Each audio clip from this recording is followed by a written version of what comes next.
seemingly from humble beginnings, who, almost against all odds, lives his destiny and his dreams he's achieved.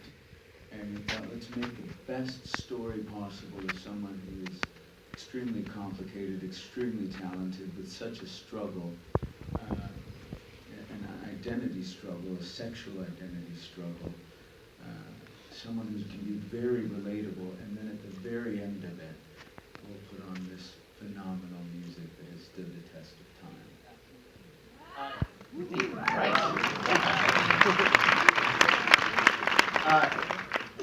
John and Paul, I want to ask about the tone of the film. You know, when I first heard they were making a movie about Freddie Mercury, about Queen, I just thought, you know, there's only one way for this movie to end. It's going to be kind of a downer.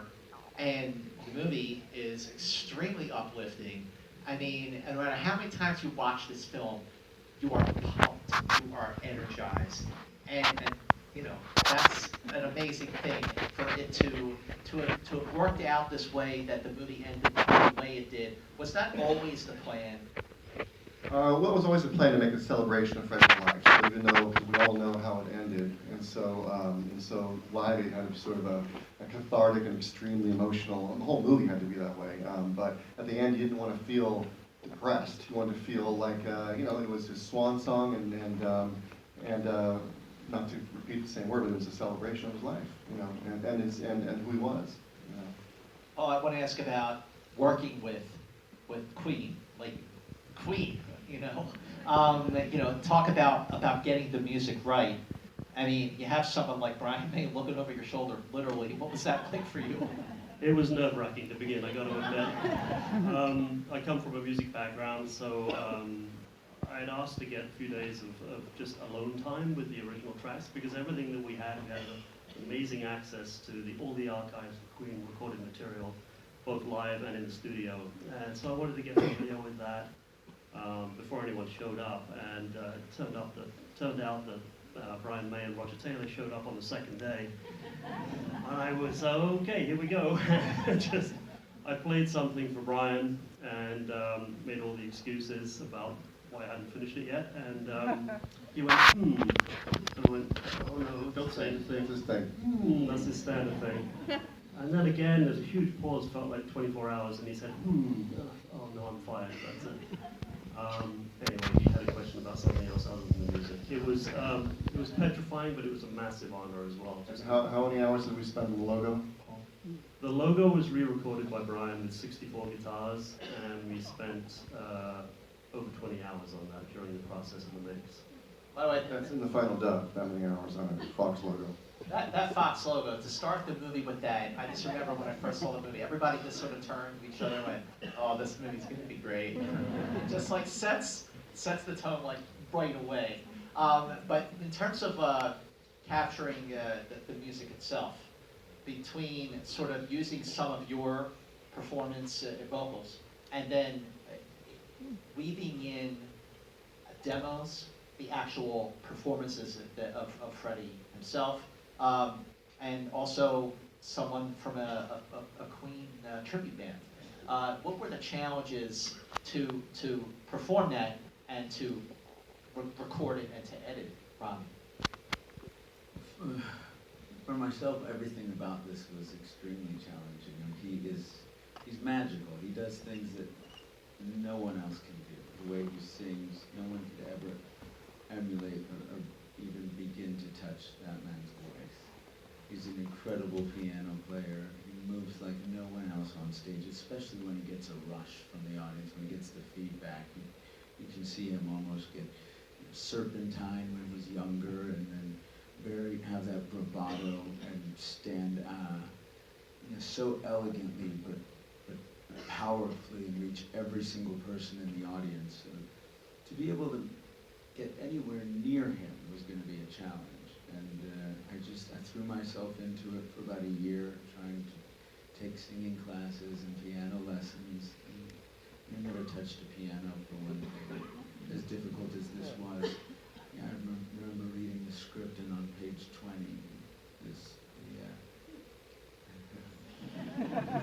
the stage direction says, Freddie Mercury plays the piano upside down.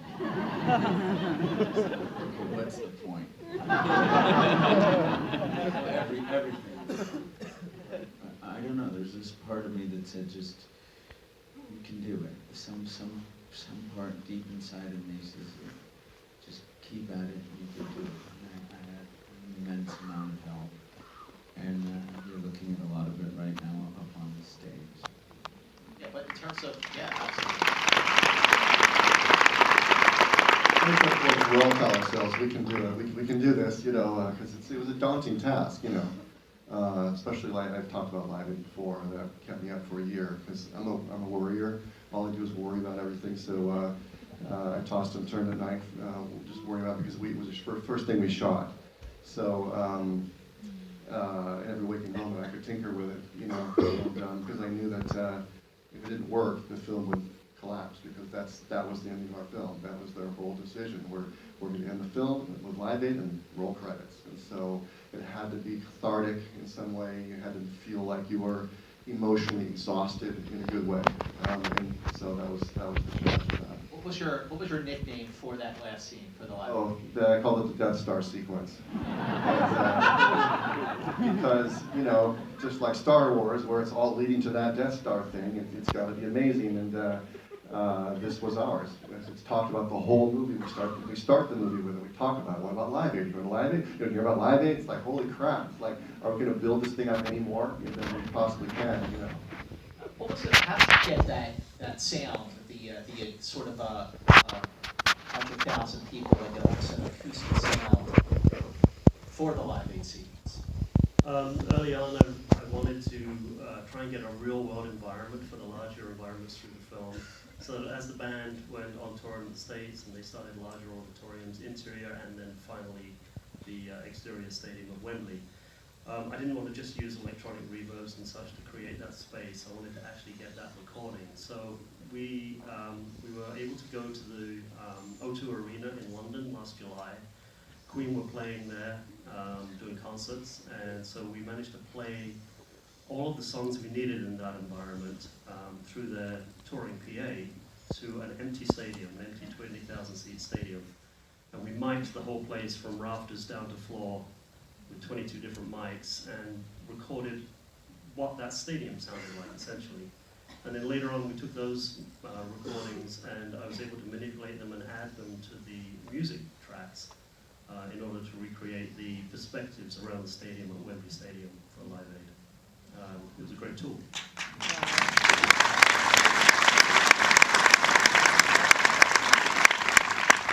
Two challenges among many, Rami, were the prosthetic, the teeth.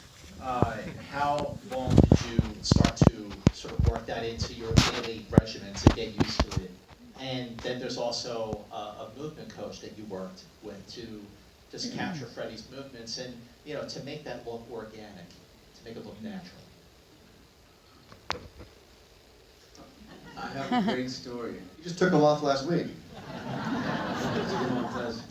I got to meet two, I'm going to name drop now, but these are integral stories to what we're going to talk about. But Rod Stewart today just told me, he goes, how did you got that thing he does with his teeth? They were really good friends. He goes, you nailed it. And I told him, I said, it took me so long to figure out how to do it, but what really helped me the most is getting the teeth engineered from Jan Sewell and my makeup artist.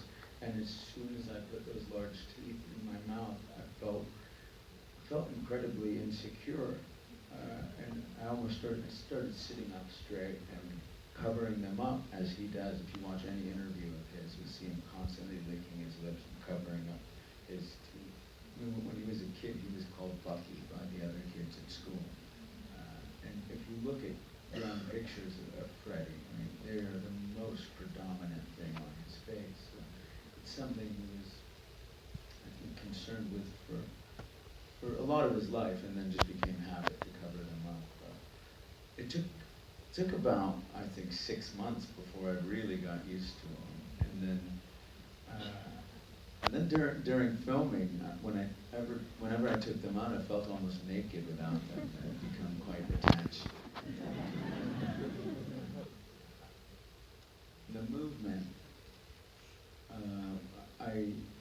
sat down for the first time. I had got the opportunity to audition people. And as an actor, you know how that feels. So it was very, I think,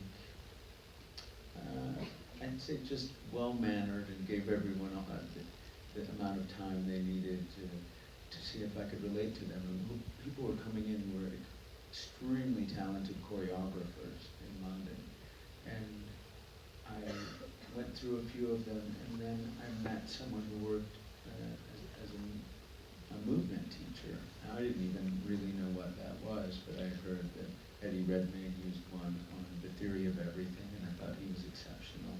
I sat down with this young lady named Polly Bennett, who didn't have as many credits as the other choreographers, but something I could tell was burning inside of her to do this job, and she could talk about Freddie in a way that the other choreographers weren't. They were talking about choreography, where she was talking from a perspective of where his movements would originate from, and his heritage, and talked about watching we would watch his mom and watch as much footage together of him as a child and growing up as anything we could find, rather than just watching performance footage. So at times, she would, we'd sit down, we'd watch Live Aid and see him throw his fist out into the air, and she'd say, well, where does that come from, do you think? And of course, I'd done my research, and I knew that he was a boxer as a young man, and that was something that he included in a lot of his performances. So it was aspects like that. We'd go into a dance studio, and sometimes she'd ask me to perform something as Liza Minnelli. We'd watch Bob Fosse, because these are the things that Freddie loved so much. We'd watch opera, and you really got a sense of how he wanted to move the way he did. And eventually, then we would put things on its feet. But for me, it was about being as spontaneous as he was. He would say, if anything's choreographed, then it's boring. And you knew every day he was going to come out there in a performance and do something that no one had ever seen before, that he would surprise everybody. So every day, I wanted to be able to surprise everyone as well. So the Live Aid sequence, the Live Aid scene. Not only, is it for me the best scene of the movie? It's the best scene of 2018. It is just fantastic. Now, when did you film the scene, and what was behind the decision to do it in that order? It was because of weather, to shoot it first, because the weather was going to get worse and more unreliable.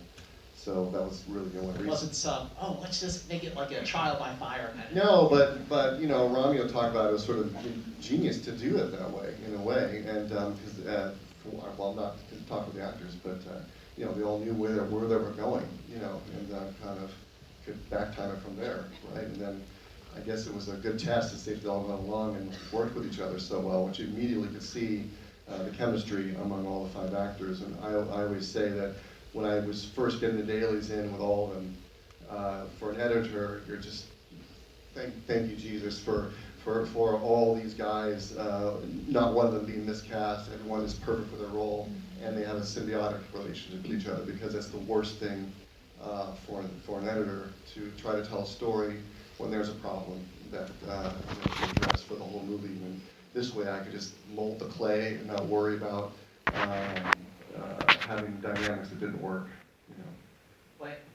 How far into the development, sort of pre-production, did you find out we're doing this scene first? And what's your reaction? I had heard rumors that would be the case, and I said, no, that's just impossible. That's probably one of the greatest performances of all time. We'll just be starting to identify who these characters are. No one in their right mind would start like that. And, a few months prior, I got that call. I was in New York, and I found out it was true that we would begin with that. So I rang Polly Bennett, and I said, I think you need to fly out to New York. So I was working on Mr. Robot for Monday through Friday, and Saturday and Sunday were just devote to Live Aid.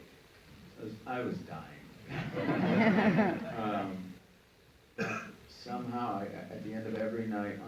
robot, I would just watch it over and over and over again, work out the steps. Like I said, I'm not a 5, 6, 7, 8 person. Sometimes she'd just tell me like, okay, here's the ballerina into the giraffe pose. Now I'm gonna skip to my loo and do the stutter step. Just throw things out like that. And, eventually we got to a point where we put it together with the boys. I think we were about a week or a week and a half out of shooting, and I hadn't even rehearsed with the rest of the group. So Brian May and Roger Taylor actually saw us, I think, put Live Aid together in rehearsal for the first time that we actually did it. And then we went from there. Day one is that massive wide camera crane shot through the audience and around the piano as I sit down and begin Bohemian Rhapsody. That's day one, scene one. Yeah. The thing about Live Aid is quite tricky to jump into a song in the middle of it and try to capture the energy. I mean, we started out with Bohemian Rhapsody, and the next day Radio Gaga, the next day Hammer to Fall Deos, and so on and so forth. But I knew I could capture the feeling somehow, the energy, maybe not as well as Freddie, but I felt it in rehearsal that I was getting closer and closer. But when we were shooting, it didn't always feel quite there. And I realized I don't have that same adrenaline coursing through my body without beginning Bohemian Rhapsody and going all the way through. So we have great producers on this, and I begged Graham King, our producer, for one additional day so we could do the entire concert from start to finish.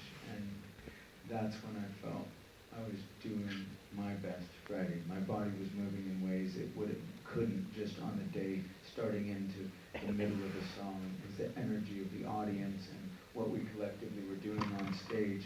It's a certain type of adrenaline you get as an actor being in front of a camera, but it's entirely different when you're performing a 20-minute set. Yeah, I mean, by the way, the entire 20-minute set, because this Live Aid is cut down, but the full 20-minute scene is on the DVD, not to try to sell DVD, but I don't get any money. I don't even get any. I get nothing, so I don't care. But his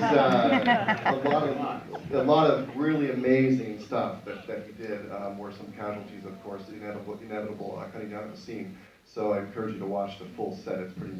He's amazing in it. I agree totally with what Bill just said, and if you watch the full 6 songs and the full-length version from Rami and everyone, it's just a whole. This has got massive energy, but it's a whole different energy in the complete 6-song set. I was amazed.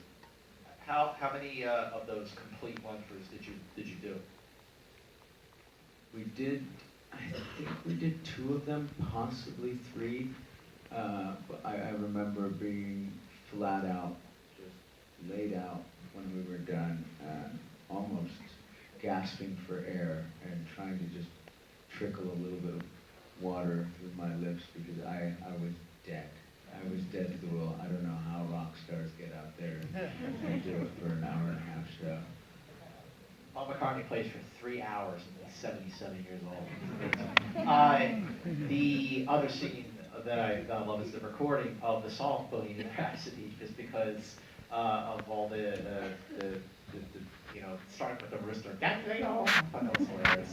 But what was how was it to end? Well, that's one of my favorite scenes of the film, and the one I was extremely protective of.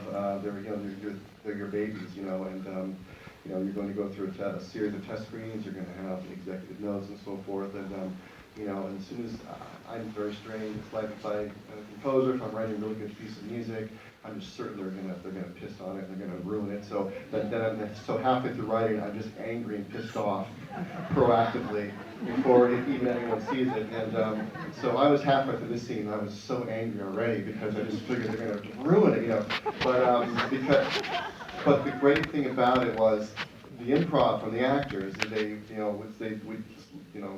just did their thing on the set, and so that is a magical thing for an editor.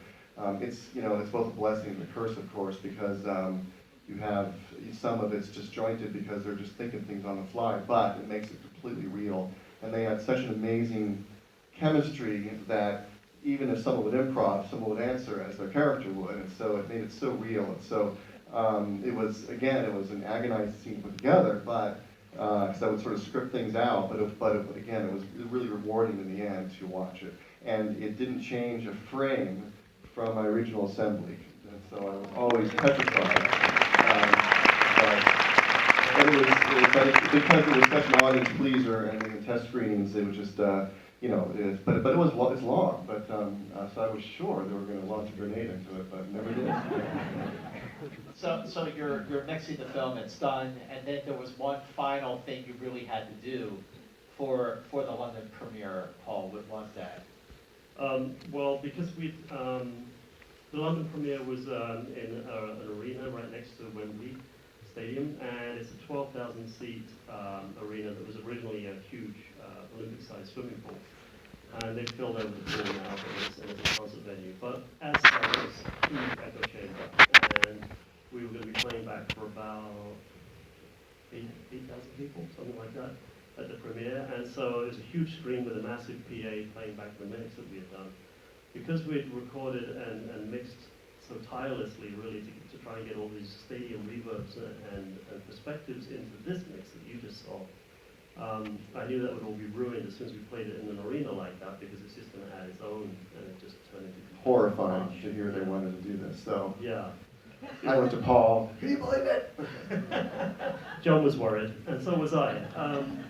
But fortunately, producers and Fox very kindly allowed me to go through and do a unique one-off mix, where I was able to remove a lot of the treatments we had done for the film and make a much drier, much more prominent mix, purely for the premiere. It was just played that one time, and then it was scrapped. That was great. And it